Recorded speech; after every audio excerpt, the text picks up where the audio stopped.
கண்ணதாசனின் அர்த்தமுள்ள இந்து மதம், சோதனையும் வேதனையும். இந்த தொடர் கட்டுரை பற்றி எனக்கு ஏராளமான கடிதங்கள் வந்துள்ளன. பெரும்பாலான கடிதங்களில் வேதனையும் சோதனையும் விம்மலும் தொழிக்கின்றன. வாழ்க்கை என்பது இன்பமும் துன்பமும் கலந்ததுதான் என்பதை அறிய முடியாத பக்குவமற்ற இளம் உள்ளங்கள் தங்கள் ஏக்கத்தை வெளியிட்டிருக்கின்றன. சில கடிதங்கள் திகைப்பளிக்கக்கூடியவையாகவும் இருக்கின்றன. உதாரணமாக, வட ஆற்காடு திருப்பத்தூரிலிருந்து ஒரு சகோதரி தனக்கு வேண்டிய வேறு ஒருவரது காதல் கவலையை வெளியிட்டிருக்கிறார். அந்த காதல் நினைத்து பார்க்க முடியாத ஒன்றாக இருக்கிறது. ஒரு பெண் தனது பெரியப்பாவின் மகனை காதலிக்கிறாளாம்.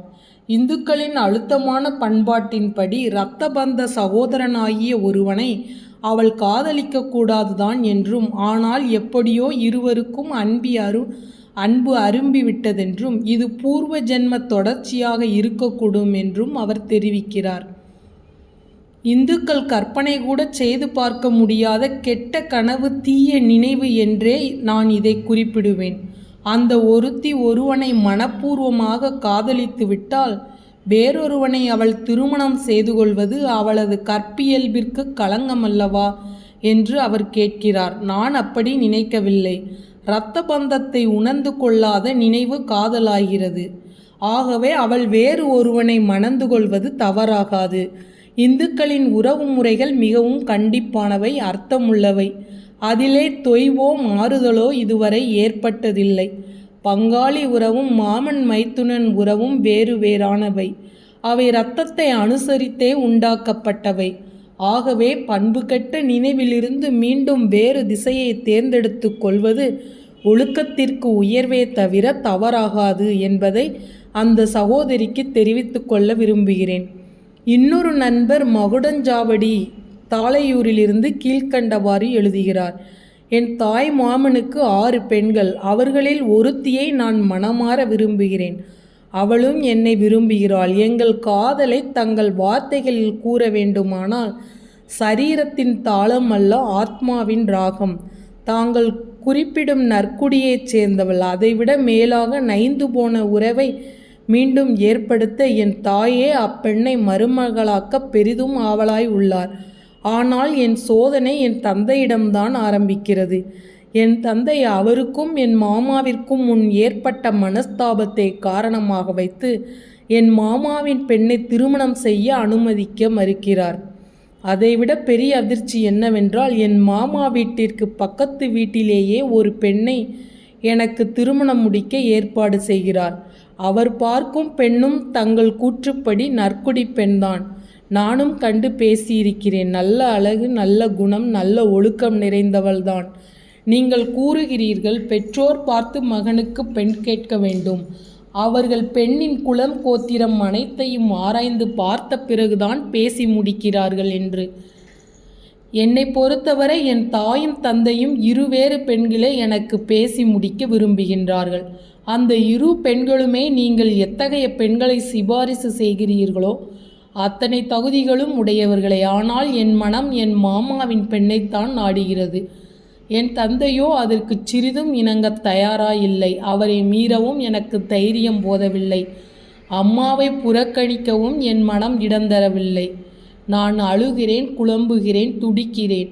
இந்த சூழ்நிலையில் தங்கள் கவிதை ஒன்று ஞாபகம் வருகிறது. நதியினில் வெள்ளம், கரையினில் நெருப்பு, இரண்டிற்கும் நடுவே இறைவனின் சிரிப்பு. எனவே எனது இந்த கடிதத்திற்கு தாங்கள் தயவு செய்து கொஞ்சம் மதிப்பு கொடுத்து என்னை இந்த இக்கட்டான சூழ்நிலையிலிருந்து விடுவிக்கவும், நான் எவ்வாறு நடந்து கொண்டால் பிரச்சனை தீரும் என்பதை வழிகாட்டி தாங்கள் பதிலளித்தீர்களானால் எனக்கு வழிகாட்டிய கண்ணனாகவே தங்களை பூஜிப்பேன் என கூறி என் கடிதத்தை முடிக்கிறேன். இந்த நண்பரின் துயரம் எனக்கு புரிகிறது. பெற்றோர்தான் பெண் தேடித்தர வேண்டும் என்று நான் சொன்னதை ஒப்புக்கொண்ட அவர், தாயும் தகப்பனும் வேறு வேறு பெண்ணை பார்த்தால் என்ன செய்வது என்று கேட்கிறார். அப்போது விஷயத்தை புல்பெஞ்சுக்கு விட்டுவிட வேண்டும். அதாவது இருவரும் ஒரு நீதிபதியாக அமர்ந்துவிட வேண்டும். எந்த பெண்ணுக்கு இவருடைய ஓட்டு விழுகிறதோ அந்த பெண்ணுக்கு 2 ஓட்டு விழுந்து விட்டதாக அர்த்தம். மெஜாரிட்டியை நம்புகின்ற ஜனநாயகத்தில் இத்தகைய முடிவுதான் சரியானது. பொதுவில் தங்களது காதல் துயரங்களையும் வேறு பல துயரங்களையும் ரசிகர்கள் வெளியிட்டிருக்கிறார்கள். நான் கடவுளை மனதார நம்புகிறேன், எனினும் எனக்கு துயரத்தின் மேல் துயரம் வருகிறதே, என்ன செய்ய என்று தஞ்சாவூரிலுள்ள ஒருவர் கேட்கிறார். எப்போது நமக்கு துயரம் தொடர்ந்து வருகிறதோ அப்போதே நாம் இறைவனின் பார்வைக்கு இலக்காகி இருக்கிறோம் என்றுதான் அர்த்தம். வாரியார் சுவாமிகளும் அதைத்தான் கூறினார். சோதனை அதிகமாக இருந்தால் சுகம் பெரிய அளவில் வரப்போகிறது என்று அர்த்தம். உண்மையான பக்தனைத்தான் இறைவன் சோதிக்கிறான். திருடர்களை அவர்கள் இஷ்டம் போல போகவிட்டு தண்டனைக்கு ஆளாக்குகிறான். பக்தர்களை பரமன் சோதித்து இறுதியில் சிறந்த அருள் வழங்கியதாக நமது புராணங்களில் உள்ளன. முதலில் சோதனைகளாலே மனம் மரத்து போய் பக்குவம் பெற்று விடுகிறது. பக்குவம் வந்தபின் கைக்கு வரும் எந்த லாபமும் தலைமுறைக்கு தொடர்ந்து வருகிறது.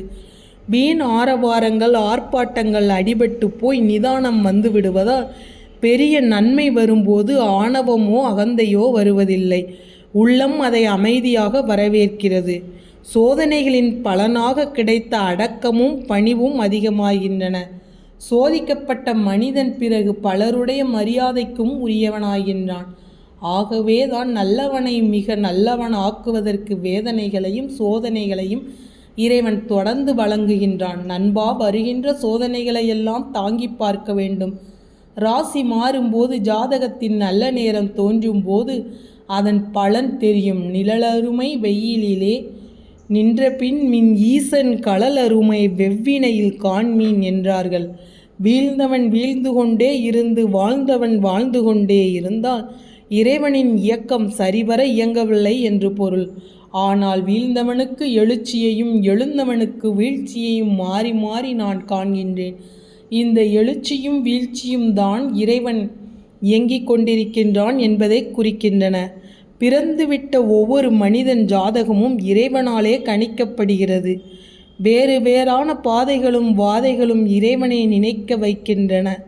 மனிதனை பிரஞையோடு வைத்திருப்பதற்குத்தான் இறைவன் ஒவ்வொருடைய விதியையும் மாற்றி அமைக்கின்றான். விதியும் பூர்வ ஜென்மமும் ஒன்றோடொன்று தொடர்புடையவையாக இருப்பதற்கு காரணமும் இதுதான். ஆகவே சிக்கல் நேரும் போதெல்லாம் கண்ணா என்றோ கந்தா என்றோ ஒரு முறை அழைத்து அதை தாங்கிக் கொண்டு அமைதியடைய வேண்டும்.